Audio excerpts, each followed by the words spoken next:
Hi, this is Komal Chaudhary and I welcome to all at the YouTube channel GS365 and आज का हमारा session current affairs रहने वाला है जहां हम कवर करते हैं डेली बेसिस पर न्यूज़ विथ स्टैटिक पार्ट, जहां से आप अपने एग्जाम के रिलेटेड बहुत सारी चीज़ें कवर कर सकते हैं। ठीक, तो फर्स्ट हम डिस्कस करेंगे एज यूजुअल कि हमारे टॉपिक्स क्या क्या कवर करने वाले हैं हम आज की क्लास में। देन हम डिस्कस करेंगे अपनी news with static part. Good news ये है कि अब से क्लासेस हिंदी और इंग्लिश दोनों में अवेलेबल रहेगी। पहले सिर्फ हिंदी में हुआ करती थी बट अब बाइलिंगुअल आपको डाटा दिखेगा। तो स्टार्ट करते हैं आज का सेशन कि हम कौन कौन से टॉपिक आज हम कवर करेंगे। तो सबसे पहले हम कवर करेंगे कि प्रधानमंत्री किसान सम्मान निधि योजना, यह एक न्यूज़ का पार्ट है और बहुत ही इंपॉर्टेंट योजना थी, तो इसके बारे में जानकारी लेंगे और समझेंगे कि यह आज न्यूज़ में क्यों है एंड फिर इसका स्टैटिक पार्ट भी हम कवर करेंगे। नेक्स्ट हमारा है Indian post payment bank. Next topic हमारा इंडियन पोस्ट पेमेंट बैंक है। इसके बारे में जानेंगे कि कब स्टार्ट हुआ, क्या क्या काम करता है और यह है जो अन्य तरीके के बैंक है, अदर्स बैंक, जहां हम पीएनबी की बात करें, स्टेट बैंक ऑफ इंडिया बात करें, प्राइवेट बैंक हम बात करें एचडीएफसी, तो इन सब बैंकों से यह बैंक क्यों अलग है। ठीक है, फिर एक न्यूज आई है अल्पाइन कस्तूरी मृग को लेकर, इसे समझेंगे। नेक्स्ट न्यूज हमारा है निवेशक शिक्षण और सुरक्षा निधि प्राधिकरण के बारे में जानेंगे। राइट, इसे हम पहले भी कवर कर चुके हैं एक प्रोग्राम के अंतर्गत। ठीक है, बट आज ये फिर से न्यूज में है तो आपके एग्जाम के पॉइंट ऑफ व्यू से यह इंपॉर्टेंट हो जाता है। सो ये अगेन दोबारा न्यूज में आ गया है। नेक्स्ट हमारा है 71वें राष्ट्रीय फिल्म पुरस्कार हैं जो भी हुए हैं उनके बारे में जानेंगे।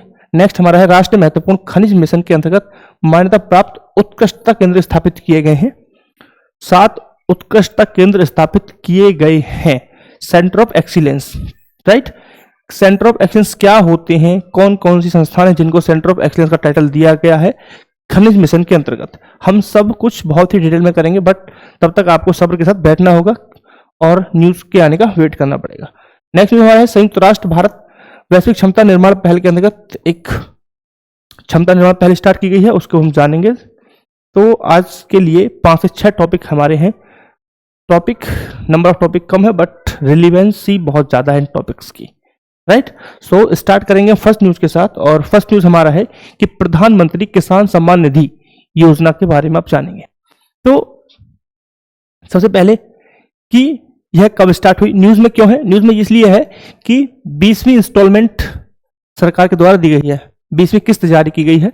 अगर हम बात करें पीएम किसान सम्मान निधि, यह कब स्टार्ट हुई थी, यह योजना हुई 2019 से इसको प्रारंभ किया गया था। लगातार इस योजना को आगे बढ़ाया जा रहा है। इस योजना के अंतर्गत क्या होता है इस योजना के अंतर्गत कि डीबीटी के द्वारा डायरेक्ट बैंक ट्रांसफर के माध्यम से प्रत्येक 4 महीने में 2000 रुपए की 3 समान किस्तों के दे में 6000 रुपए प्रतिवर्ष हर व्यक्ति को दिए जाते हैं। क्या योग्यताएं हैं इसके लिए, तो हम डिटेल में समझेंगे। फर्स्ट आप जानेंगे कि यह किस प्रकार की योजना है। हमने पहले ही बात की है कि जब भी आप कोई भी योजना को अपने एग्जाम के लिए प्रिपेयर करते हैं तो आप कुछ पॉइंट्स को याद रखेंगे, जैसे कि वह योजना किस मंत्रालय के अंतर्गत आती है, उस योजना को कब स्टार्ट किया गया, वह किस प्रकार की योजना है, केंद्र क्षेत्र की योजना है या फिर राज्य क्षेत्र की योजना है। ठीक है, राइट, फिर हम बात करें किस मंत्रालय के अंतर्गत आती है, उसका लक्ष्य क्या है। राइट, तो इन पॉइंट्स को आप याद रखेंगे। जब भी आप कोई भी योजना अपने एग्जाम के लिए प्रिपेयर करते हैं तो आप इन पॉइंट्स को याद रखेंगे। इसी पॉइंट्स के साथ हमने ये योजना तैयार की है कि पीएम किसान सम्मान निधि के बारे में जानेंगे। तो कब स्टार्ट हुआ है, 2019 में स्टार्ट हुआ है। ठीक है, हम बात करें किस प्रकार की स्कीम है, सेंट्रल सेक्टर स्कीम, यानी कि केंद्र क्षेत्र की यह योजना है। केंद्र क्षेत्र की योजना से आप क्या समझते हैं कि वह योजना जो वित्त पोषित और मैनेज दोनों काम केंद्र सरकार के द्वारा किए जाते हैं, ऐसी योजनाओं को हम केंद्रीय क्षेत्र की योजना कहते हैं। ठीक है, किस मिनिस्ट्री के अंतर्गत आ रहा है, ministry of agriculture and farmer welfare, कृषि और किसान कल्याण मंत्रालय के अंतर्गत यह स्कीम है। ठीक है, अगर हम बात करें ऑब्जेक्टिव क्या है इस मिशन का ऑब्जेक्टिव क्या है, उन सभी भूमिधारक किसानों के परिवारों को आय सहायता प्रदान करना जिनके नाम पर खेती योग्य भूमि है, यानी कि जिन व्यक्तियों के पास खेती है उन व्यक्तियों की आय में कुछ क्या करना, बढ़ोतरी करना, सहायता करना, वित्तीय सहायता करना, यह लक्ष्य है इस योजना का। ठीक है, तो एलिजिबिलिटी क्या है, योग्यता क्या है कि आपके नाम पर कोई खेती हो तो आप इस योजना का लाभ उठा सकते हैं। तो ऐसे कौन से व्यक्ति जो इस योजना का लाभ नहीं उठा सकते हैं, जो वर्तमान संवैधानिक पदों पर हैं। ठीक है, किसान परिवार केंद्र सरकारों के कर्मचारी हैं, डॉक्टर हैं, इंजीनियर हैं, जो ऐसे पेशे से संबंधित लोग हैं, वह व्यक्ति इस योजना का लाभ नहीं उठा सकते। ठीक है, तो हमने इस योजना के बारे में बात की। कब स्टार्ट हुआ? 2019 में स्टार्ट हुआ। केंद्रीय क्षेत्र की योजना है। न्यूज में क्यों है? क्योंकि हाल ही में 20वीं किस्त जारी की गई है पीएम किसान सम्मान निधि से। ठीक है साहब, क्लियर पॉइंट है। अब आएंगे नेक्स्ट न्यूज की तरफ, और नेक्स्ट न्यूज हमारा है इंडियन पोस्ट पेमेंट बैंक। तो इंडियन पोस्ट पेमेंट बैंक की स्थापना अगर हम बात करें तो डाक विभाग, ठीक है, डाक विभाग और केंद्रीय संचार मंत्रालय के अधीन की गई थी, जिसमें अगर हम बात करें पूरा 100% इक्विटी किसकी है? भारत सरकार की है, केंद्र सरकार की पूरी इक्विटी है। इसे लॉन्च की मैं बात करूं तो इसे 1 सितंबर 2018 को लॉन्च किया गया था। और इसका उद्देश्य क्या था? इसका उद्देश्य था कि लोगों के दरवाजे पर बैंकिंग सुविधाएं पहुंचे। ठीक है, यानी कि लोगों को बैंक तक ना जाना पड़े, लोगों के दरवाजे तक बैंक पहुंचे। राइट, तो मुझे बताइए, बैंक तो पहले भी थे, तो इसकी क्या जरूरत पड़ी? तो इसका उद्देश्य क्या था कि जो तबका, जो व्यक्ति बैंक की सेवाओं से वंचित हैं, ठीक है, या फिर उन्हें कम सेवाएं मिल रही हैं, किन, ठीक है, उन लोगों को बैंकों तक पहुंचाना या बैंकिंग सेवाएं प्रोवाइड कराना, इस उद्देश्य के साथ इंडिया पोस्ट पेमेंट बैंक को लाया गया था।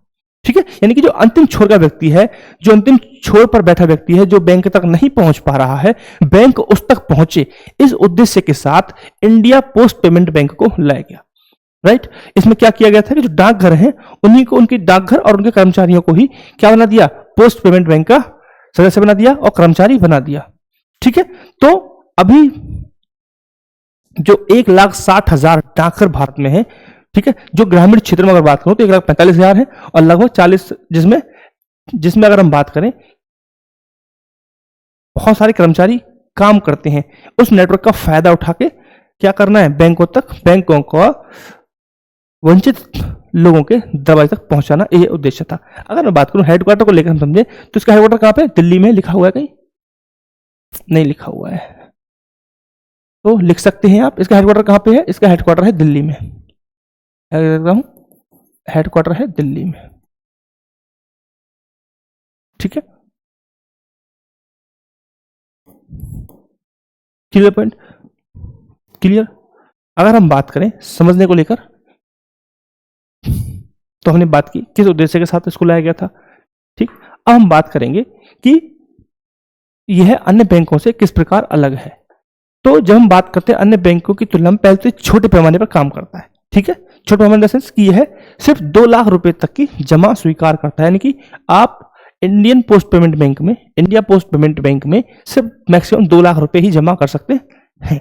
ठीक है, दूसरा पॉइंट कि ये छोटे पैमाने पर काम करेगा, जिससे क्या होता है कि जो जोखिम होते हैं, जो क्या होता है, रिस्क होता है, वह कम रहे, इसलिए यह कभी भी क्रेडिट कार्ड जारी नहीं करता है और ना ही ऋण देता है। यानी कि अगर हम तुलना करें अन्य बैंकों से, तो यह कभी भी आपको क्रेडिट कार्ड नहीं देगा, क्रेडिट कार्ड इश्यू नहीं कर सकता है। दूसरा, आपको लोन भी नहीं देगा, कभी लोन ये प्रोवाइड नहीं करता है। आप ये चीज याद रखेंगे।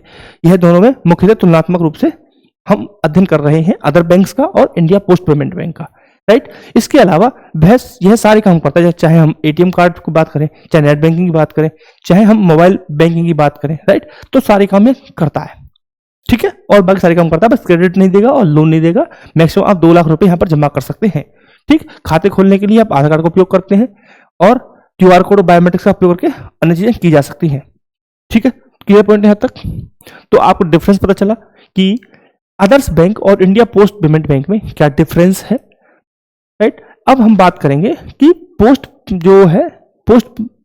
बैंक क्या होता है, इंडिया पोस्ट पेमेंट बैंक क्या होता है, पेमेंट्स बैंक क्या होते हैं। बेसिकली पेमेंट्स बैंक क्या होते हैं? तो पेमेंट्स बैंक किसी भी बैंक की तरह ही होते हैं, लेकिन इनमें क्या होता है कि जो ऋण जोखिम शामिल नहीं होता है, क्योंकि यह ऋण नहीं देते हैं। दूसरा, यह छोटे पैमाने पर कार्य करते हैं। दूसरा, एक इंपॉर्टेंट पॉइंट यहां पर निकल के आता है, आप याद रखेंगे कि इनकी स्थापना नचिकेत मोर समिति की सिफारिश पर की गई थी।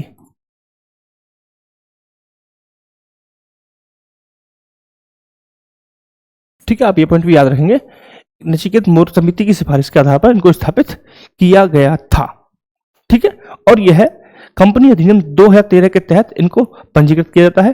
ठीक है, क्लियर? अंत क्लियर है? और इनका रेगुलेट कौन करता है? विनियमन कौन करता है? तो विनियमन करता है आरबीआई। ठीक, तो लेकिन विनियमन कौन करेगा? बैंकिंग विनियमन अधिनियम 1949, आरबीआई अधिनियम 1934 और जो हमारा विदेशी मुद्रा प्रबंधन अधिनियम 1999 है, उनके द्वारा इनको क्या कहते हैं? रेगुलेट किया जाता है।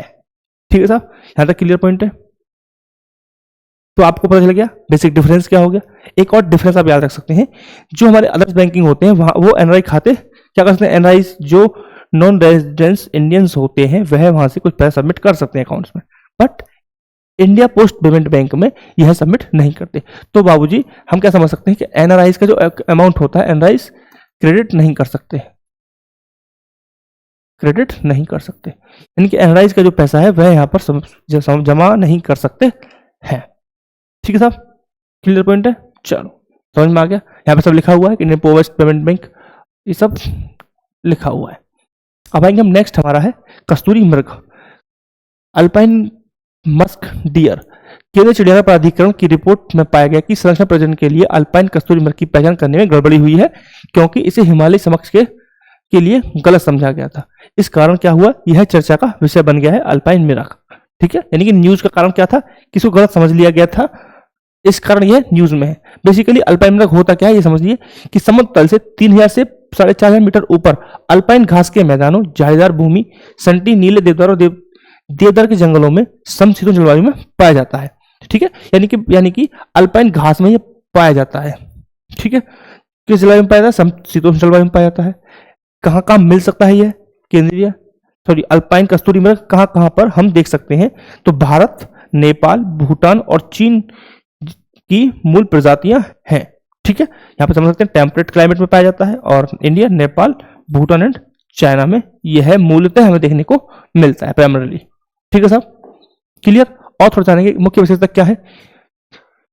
एकांत और शर्मीला होता है, शाकाहारी होता है और 180 से 200 दिनों तक गर्भधारण अवधि के साथ होता है। ठीक है, कस्तूरी मृग नुकीले और सींग वाले पित्ताशय के बिना अद्वितीय है। इसके लिए इंपॉर्टेंट पॉइंट क्या है कि यह नुकीले और सींग पित्ताशय के बिना रहता है। ठीक है, अगर थ्रेट समझें कि क्या इसको क्या थ्रेट है, इत्र और पारंपरिक दवाओं में इस्तेमाल होने से कस्तूरी के लिए अवैध शिकार होता है, यानी कि इसका अवैध शिकार होता है किसके लिए? इत्र बनाने के लिए। ठीक है, संरक्षण की स्थिति समझे। संरक्षण की स्थिति में लुप्त प्राय है आईयूसीएन में अनुसूची फर्स्ट में रखा गया है वन्यजीव संरक्षण अधिनियम 1972 में, यानी कि वन्यजीव संरक्षण अधिनियम 1972 की अनुसूची फर्स्ट में है और आईयूसीएन में लुप्त प्राय अनुसूची में से रखा गया है। और यहाँ पे सेम चीज ये इंग्लिश में लिखा हुआ है। ठीक है साहब, हम बात करें endangered IUCN and schedule first of the wild life protection act 1972। ठीक है, तो musk deer is unique with the fangs and without the antlers and gall bladders. ठीक है, एंड थ्रेट क्या है कि poaching for the musk bird used in perfumes and traditional medicine. Right, तो वो सब लिखा हुआ है सेम, जो यहाँ पे लिखा हुआ है यहाँ पे लिखा हुआ है। So no need to worries, अब से मजे मजे हैं। ठीक है, क्लियर पॉइंट। अब आते हैं नेक्स्ट न्यूज पे, और नेक्स्ट हमारा है कि निवेशक शिक्षा और संरक्षण निधि प्राधिकरण IEPFA न्यूज में है संस्थान। तो ये है क्या, क्यों इंपोर्टेंस है, न्यूज में क्यों है, जरा बता दीजिए। न्यूज में आने का कारण है, अभी हम बताएंगे न्यूज में आने का कारण क्या है। पहले हम जानते हैं IEPFA के बारे में कि IEPFA बेसिकली होता क्या है। उससे पहले आप मुझे एक सेकंड दीजिए।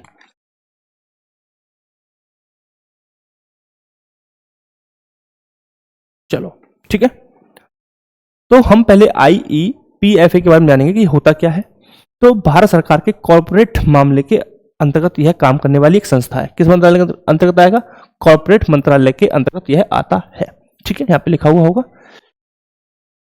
मिनिस्ट्री ऑफ कॉर्पोरेट अफेयर्स लिखा हुआ है। ठीक है, तो भाई मेरे यह कॉर्पोरेट मंत्रालय के अधीन आएगा। तो सिंपल सी बात है कि कॉर्पोरेट की बातें होंगी इसमें, तो बेसिकली इसे लाया गया है जो इन्वेस्टर्स होते हैं उनके इंटरेस्ट की को प्रोटेक्ट करने के लिए, यानी कि निवेशकों का हित होता है उसकी रक्षा के लिए इसे क्या किया गया है, स्थापित किया गया है, बनाया गया है। राइट, मुख्य रूप से इसका काम क्या है कि ऐसा कोई स्टॉक है, ऐसा कोई अमाउंट है, ऐसा कोई प्रॉफिट है या शेयर है जिसके लिए कोई दावा नहीं कर रहा है, ठीक है, उसे वापस पाने के लिए निवेशकों की क्या करना है, हेल्प करता है।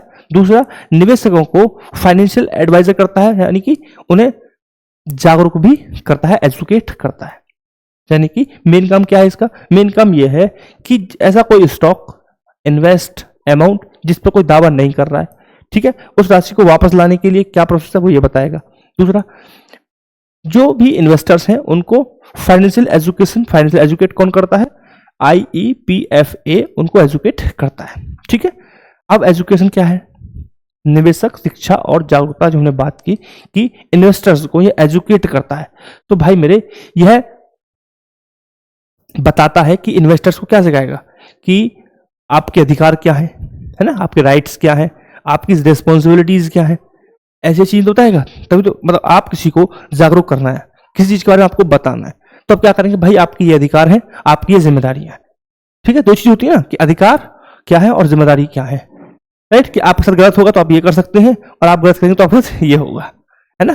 तो इस तरीके से दोनों चीजें कौन करेगा? IEPFA बताता है। दूसरा, मैंने एक वर्ड यूज किया कि दावा ना की गई राशि, यानी कि जिसको कोई दावा नहीं कर रहा है। तो IEPFA उन शेयरों को या लाभांशों का प्रबंधन करता है, मैनेज करता है, जिन पर निवेशकों द्वारा 7 वर्ष तक, ध्यान रखना, 7 वर्ष तक दावा नहीं किया गया। यानी कोई स्टॉक है जिस पर 7 वर्ष तक किसी ने कोई बताया नहीं कि ये मेरा शेयर है, ठीक है, ऐसे पड़ा हुआ है, तो उसे मैनेज कौन करेगा? उसे मैनेज करेगा IEPFA। ठीक है, क्लियर? दूसरा पॉइंट, मैंने एक वर्ड यूज किया था अभी, निवेशकों के प्रोटेक्शन की बात करता है। तो निवेशक प्रोटेक्शन क्या होता है?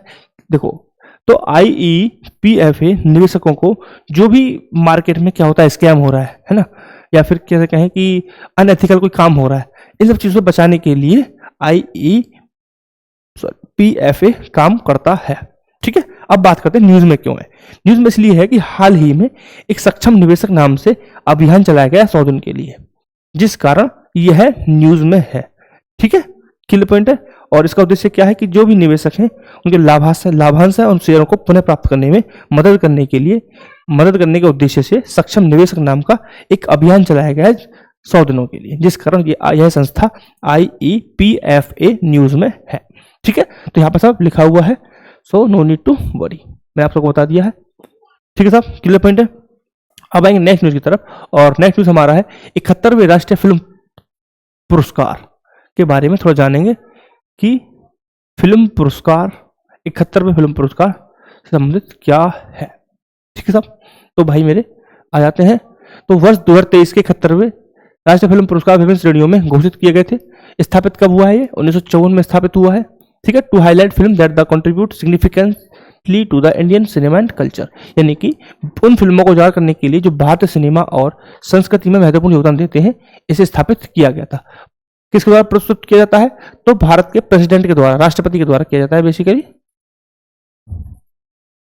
प्रेसिडेंट के द्वारा किया जाता है, यहाँ पे प्रेसिडेंट है और यहाँ पे अध्यक्ष लिख दिया है, राइट। तो देश के लिए best feature film 12th fail आप सबने देखी होगी, जो कि एक हमारे कैसे कहेंगे देश के IPS ऑफिसर्स के ऊपर ही उनका स्ट्रगल दिखाया गया इस मूवी में। सर्वश्रेष्ठ अभिनेता शाहरुख खान साहब जवान मूवी के लिए, और विक्रांत मैसी 12th फेल के लिए। ठीक है, सर्वश्रेष्ठ अभिनेत्री की बात करूं तो रानी मुखर्जी को दिया गया है। श्रीमती चटर्जी बना नॉर्वे के लिए। और सर्वश्रेष्ठ लघु फिल्म गद ए मेहता, और गैर फीचर फिल्म फूल आदमी। ठीक है, इन सब मूवीज के लिए यह अवार्ड दिए गए हैं। आप सभी को मैं बता दूं, अवार्ड बेस्ड क्वेश्चंस या फिर गेम बेस्ड क्वेश्चन बहुत ज्यादा एग्जाम के लिए इंपॉर्टेंट रहते हैं। एग्जाम के लिए फेवरेट टास्क होता है, फेवरेट क्वेश्चंस होते हैं, जो भी रिसेंट में कुछ भी अवार्ड शो हुआ है, ठीक है, या कोई गाना कोई मूवी अवार्ड के लिए गई है, उसने जीता है, ठीक है, तो वो सब बहुत इंपॉर्टेंट होते हैं, इवेंट्स वगैरह फेवरेट है टॉपिक। अब आते हैं नेक्स्ट हमारा राष्ट्रीय महत्वपूर्ण खनिज मिशन के लिए मान्यता प्राप्त उत्कृष्टता केंद्र। तो खानों के मंत्रालय ने NCM के तहत 7 संस्थानों को उत्कृष्टता केंद्र के रूप में मान्यता दी है। कौन कौन सी है वो? मैंने यहाँ लिखा है IIT Bombay, IIT Hyderabad, IIT IIM Dhanbad. तो ऐसी 7 संस्थाएं जहां पे लिखी हुई हैं, जिनको क्या उत्कृष्टता केंद्र के रूप में मान्यता दी है, उत्कृष्टता केंद्र के रूप में मान्यता दी है। यह कोर्स मतलब सेंटर फॉर एक्सीलेंस, ठीक है, सेंटर फॉर एक्सीलेंस एक हब के रूप में काम करेंगे। सेंटर ऑफ एक्सीलेंस का मतलब उत्कृष्टता केंद्र होता है, ठीक है, see centre of excellence COE, ठीक है। तो सेंटर ऑफ एक्सीलेंस है, यहाँ पे काम करेंगे और महत्वपूर्ण खनिजों में मॉडल और लाभ उठाएंगे। महत्वपूर्ण खनिज का स्वच्छ ऊर्जा प्रौद्योगिकी के लिए आवश्यक है, जैसे सौर पैनल, पवन टरबाइन, EBS ऊर्जा भंडारण प्रणाली। इन संस्थानों को सुरक्षित करने के लिए भारत ने अपनी दीर्घकालिक उपलब्धता और प्रसंस्करण सुनिश्चित करने के लिए एनसीएमएम लॉन्च किया है। ठीक है, तो एनसीएम ने क्या किया है, एनसीएमएम ने national critical mineral mission launch किया है, जिसमें 7 संस्थानों को उत्कृष्टता केंद्र के रूप में कार्य करने के लिए मान्यता दी है। ठीक है, तो ये तो हो गया न्यूज का पार्ट। अब समझते हैं कि उत्कृष्टता केंद्र होते क्या है, सेंटर ऑफ एक्सीलेंस क्या होता है। तो बेसिकली यह एक इकाई है, संस्था है, समूह कह लो, जो किसी विशेष क्षेत्र में विशेष ज्ञान प्राप्त करने के लिए या कौशल प्रदान करता है। ठीक है, दोबारा सुन लीजिए अगर समझ में नहीं आया तो। बेसिकली सेंटर ऑफ एक्सीलेंस एक ग्रुप कह लो, कंपनी कह लो, संस्था कह लो, जो किसी विशेष क्षेत्र में, ठीक है, स्पेशल क्षेत्र में विशेष ज्ञान, विशेषता वाले ज्ञान या कौशल प्रदान करते हैं। आम तो यह बेसिकली कभी कभी आप देखेंगे कि नॉर्मली क्या होता है कि किसी संगठन के अंदर स्थापित किया जाता है। ठीक है, या कोई संगठन है, उसके अंदर एक स्पेशल बॉडी होती है जो किसी काम के लिए, स्पेशल काम के लिए उसको अपॉइंट किया जाता है, उसे बोलते हैं उत्कृष्टता केंद्र, सेंटर ऑफ एक्सीलेंस।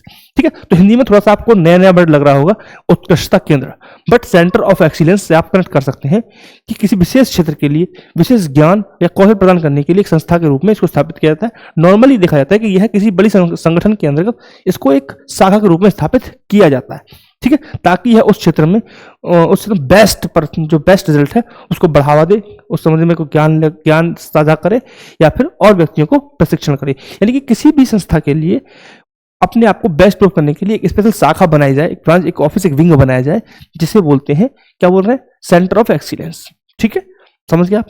इसका कार्य क्या होता है बेसिकली, अगर मैं एग्जांपल के रूप में समझाऊं कि अगर मैं एक डिजिटल परिवर्तन के लिए उत्कृष्टता केंद्र स्थापित करूं, डिजिटल परिवर्तन के लिए मैं सेंटर ऑफ एक्सीलेंस स्थापित करूं, तो क्या काम करेगा, तो डिजिटल परिवर्तन के लिए जो सेंटर ऑफ एक्सीलेंस स्थापित किया जाएगा वह डिजिटल परिवर्तन की दिशा में काम कर रहे संगठनों को मार्गदर्शन करेगा, सहायता प्रदान करेगा और उस क्षेत्र में हो रही बेस्ट प्रैक्टिस को क्या करेगा, अपनाएगा और उससे भी बेस्ट रिजल्ट निकालने की कोशिश करेगा। यानी कि किसी भी क्षेत्र में अगर आपको स्पेशलाइज काम करना है, best of the best result आपको निकालना है, तो आप किसी एक स्पेशल, आप एक टीम बनाएंगे कि आप इसके लिए काम कीजिए और बेस्ट रिजल्ट हमें दीजिए। तो उस टीम को बेसिकली क्या बोला जा रहा है, उत्कृष्टता केंद्र, सेंटर ऑफ एक्सीलेंस बोला जा रहा है। ठीक है, तो नेशनल क्रिटिकल मिनरल मिशन के अंतर्गत इन संस्थाओं को क्या बोला गया कि आप इस मिशन के लिए क्या है, स्पेशल टीम है जो इस मिशन के लिए बेस्ट रिजल्ट निकाल के देंगी, इसलिए आपको स्थापित किया जा रहा है। ठीक है, तो यही इसका पॉइंट था। तो आप इनको याद रखेंगे, आईआईटी बॉम्बे नाम है, 7 नाम है, आपने याद रखेंगे। दूसरा जो नेशनल क्रिटिकल मिशन लॉन्च हुआ है ये 2025 में लॉन्च हुआ है, याद रखेंगे आप। ठीक है, डेटा आप याद रखेंगे। क्लियर पॉइंट है। आइए नेक्स्ट हमारा है संयुक्त राष्ट्र भारत वैश्विक क्षमता निर्माण पहल, UN India global capacity building initiative. Bharat ने एशिया, अफ्रीका और कैरिबियाई देशों के लिए वैश्विक क्षमता निर्माण के तहत संयुक्त राष्ट्र के साथ परियोजना शुरू की है। ठीक है, वैश्विक क्षमता निर्माण पहल के बारे में हम समझें तो स्टार्ट कब हुआ है, भारत और संयुक्त राष्ट्र ने संयुक्त रूप से इसे सितंबर 2023 में लॉन्च किया था। तो जो ग्लोबल कैपेसिटी बिल्डिंग इनिशिएटिव है इसे 2023 में स्टार्ट किया गया था। यहाँ पे लिखा हुआ है India and United nation jointly launched in September 2023। Objective क्या था, उद्देश्य है सतत विकास लक्ष्यों पर प्रगति में तेजी लाने के लिए क्षमता निर्माण और प्रशिक्षण कार्यक्रमों के माध्यम से वैश्विक दक्षिण देशों के साथ भारत के विकास के अनुभवों और सर्वोत्तम प्रथाओं अच्छा करना। यानी कि जो हमारे एसडीजी लक्ष्य हैं, सतत विकास लक्ष्य हैं, उनको प्राप्त करने के लिए, उनकी प्रगति में कारक तेजी लाने के लिए इसे क्या किया गया, स्टार्ट किया गया है। नए संयुक्त राष्ट्र भारत और एसडीजी कंट्री एंड फंड के साथ साथ भारतीय तकनीकी और आर्थिक सहयोग कार्यक्रम कार्यान्वित किया गया है। ठीक है, समझ सकते हैं। Implemented through the new UN Indian SDG country fund as well as the Indian technical and economic cooperation programme. यानी कि जो आईटेक है, साथ साथ UN India SDG country fund है, उसके दोनों के द्वारा इसको इम्प्लीमेंट किया जा रहा है। मतलब इसके माध्यम से क्या किया जा रहा है, क्रियान्वित किया जा रहा है। ठीक है, तो क्रियान्वित करने वाली एजेंसी कौन कौन सी है, यूएनडीसी कंट्री फंड, ठीक है, और भारत की तरफ से क्या है, आईटीईसी। तो 2 संस्था है, UN India SDG country fund और Indian technical and economic fund programme, ITEC के द्वारा। ठीक है, अब मैंने बात की एक कि सतत विकास लक्ष्य एसडीजी गोल्स क्या थे। इन्हें 1 जनवरी 2016 को लागू किया गया था और इसे संयुक्त राष्ट्र के द्वारा, संयुक्त राष्ट्र महासभा के द्वारा 2015 में इसे बनाया था और इन्हें लागू किया गया था 1 जनवरी 2016 से। ये कौन कौन से हैं, क्या नाम है, एक मिनट कहाँ चला गया, लास्ट में लगा दिया है। ठीक है, तो बेटा ये लास्ट में लगा दिया है, यहाँ पर लिए। तो ये हमारे 17 गोल हैं जिनके बारे में फर्स्ट है नो पॉवर्टी, गरीबी नहीं होनी चाहिए, जीरो हंगर, गुड हेल्थ, है ना, quality of education, gender equality, clean water, है ना, और clean energy, decent work and economic growth, industries, है ना, रिड्यूस इनइक्वालिटीज यानी कि असमानता को कम करना, दूसरा क्या है sustainable cities and communities, responsible consumption and production, climate action, life below water, यानी कि यहाँ पे बात हो रही है समुद्री जीवों की, समुद्री जीवन की, ठीक है। नेक्स्ट क्या है लाइफ ऑन लैंड, जो पृथ्वी पर जीवन है, जीव जंतु है, उनके जीवन की बात हुई है। नेक्स्ट क्या है peace and justice strong institution, जो संस्थान है उनमें शांति और स्ट्रॉन्ग उन्हें बनाया जाए, ये लक्ष्य है। और क्या है नेक्स्ट है हमारा पार्टनरशिप फॉर द गोल, यानी कि इन लक्ष्यों की प्राप्ति के लिए पार्टनरशिप की जाए। ये हमारे 17 लक्ष्य हैं जिन्हें 2015 में स्थापित किया गया था और 1 जनवरी 2016 के द्वारा इन्हें लागू किया गया। संयुक्त राष्ट्र महासभा के द्वारा इन्हें अपनाया गया था कब 2015 में, ठीक है साहब। तो आप लिख सकते हैं 2015 में इन्हें अपनाया गया था यूएन संयुक्त राष्ट्र महासभा, ठीक है, और 2016 में इन्हें लागू किया गया, ठीक है साहब। क्लियर पॉइंट 17 है ये, और 2030 तक इन्हें प्राप्त करना था, ये लक्ष्य थे इनके, ठीक है साहब। Clear point. चलो एक मिनट, एक न्यूज, एक लास्ट न्यूज और थी, और ये न्यूज हमारी है ये वाली। आइए, सरकार ने ट्रक ड्राइवरों के लिए अपना घर विश्राम सुविधा लॉन्च किया, ठीक है साहब। तो आप याद रखेंगे अपना घर किसके लिए लॉन्च किया गया है, यह एक विश्राम सुविधा है जो कि भारत के ट्रक ड्राइवरों के लिए क्या किया गया, स्टार्ट किया गया है। इसमें क्या किया गया है, इसमें पेट्रोलियम एवं प्राकृतिक गैस मंत्रालय ने अपना घर लॉन्च किया है, जो एक राष्ट्रव्यापी पहल है जो ट्रक ड्राइवरों को स्वच्छ और सुरक्षित विश्राम स्थान प्रदान करेगी। 2025 तक राजमार्गों पर 4611 बिस्तरों वाले 368 यूनिट क्या स्थापित की गई है, यानी कि 368 यूनिट स्थापित कर दी गई है, जिसमें क्या मिलेगा, शयन गृह होगा, ढाबे होंगे, शौचालय मिलेगा, स्नान गृह मिलेगा, खाना पकाने की पेशकश है, खाना पका सकते हैं खुद से भी, ठीक है। ये सेम चीज यहाँ पे लिखी हुई बेटा, इंग्लिश में आप पढ़ सकते हैं कि the ministry of petroleum and the, है ना, नेशनल गैस एज लॉन्च्ड अपना घर, a nation wide initiative providing a truck driver with the hygiene and safe resting space. As of July 2025, 368 units with the 4611 bed have been set up across highways, offering क्या dormitories, dhabas, clean toilets, bathing areas and cooking. ठीक है, सब same to same ही है बेटा, मैंने बस Google translate किया है, मैंने कुछ अलग सेटअप नहीं किया, जो सेम यहाँ पे मिलेगा वो यहाँ पे मिलेगा, ठीक है। क्योंकि मैं सिर्फ पहले हिंदी में बना रहा था, अब मैं सोचा कि इंग्लिश में भी थोड़ा डाल दूं ताकि जो बच्चे हिंदी वाले इंग्लिश वाले हैं वो भी कर ले। दूसरा एक फायदा क्या होता है कि जो हिंदी वाले होते हैं वो भी थोड़ा जब इंग्लिश वर्ड यूज करते हैं तो थोड़ा सा फैमिलियर हो जाते हैं, तो क्या है उनको बिल्कुल ऐसा नहीं कि हम शुद्ध प्योर हिंदी वाले रह जाएंगे फिर, ठीक है। नेक्स्ट हमारा क्या है, नेक्स्ट हमारा क्या है कि इसमें क्या मिलेगा, प्रत्येक अपना घर इकाई की थका देने वाली यात्रा पर ट्रक ड्राइवर को दबाव देने की जरूरत को पूरा करने के लिए डिजाइन किया गया है।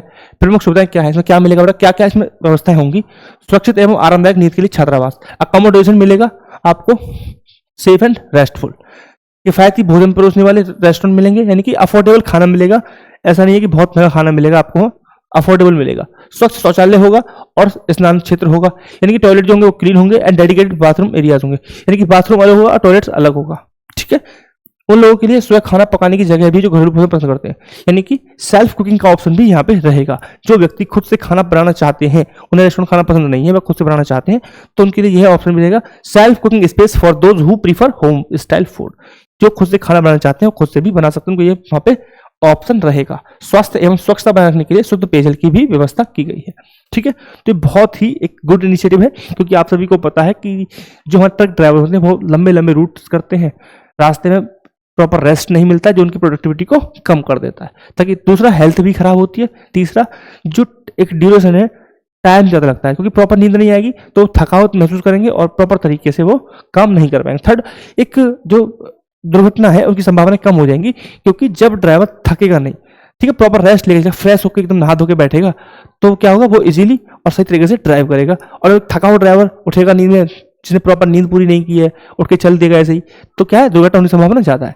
तो इससे क्या होगा, दुर्घटना भी कम होंगी, दूसरा हेल्थ को थोड़ा ध्यान रखा जाएगा, ठीक है। तो ये इंपॉर्टेंट चीज होंगी। So this is the lecture and thank you very much for the watching this video and good day to